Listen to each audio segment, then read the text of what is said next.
इन्द्रवाच नमस्तेस्तु महामाये श्रीपीठे शूरपूजिते शङ्खचक्रगदाहस्ते महालक्ष्मी नमोऽस्तुते।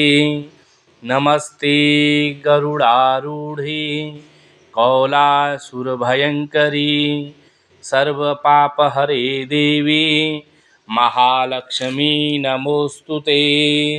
सर्वज्ञे सर्ववरदे सर्वदुष्टभयङ्करी सर्वदुःखहरे देवी महालक्ष्मी नमोऽस्तुते।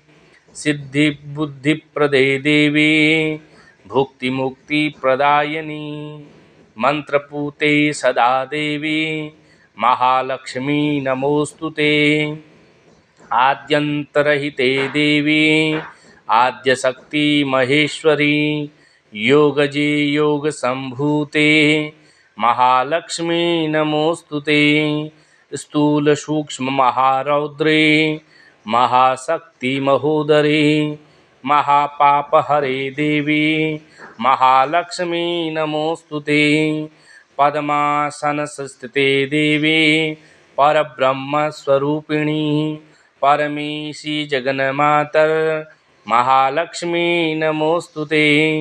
श्वेतांबरधरे देवी नानालंकारभूषिते जगत्स्थिते जगन्मातर महालक्ष्मीर्नमोऽस्तुते।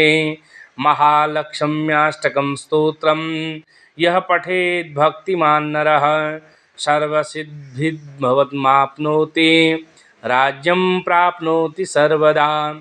एककाले पठे नित्यं महापापविनाशनं द्विकालं यः पठे नित्यं धनधान्यादिसमन्वितः त्रिकालं यः पठे नित्यं महाशत्रुविनाशनं महालक्ष्मीर्भवेर्नित्यं प्रसन्ना वरदा शुभा।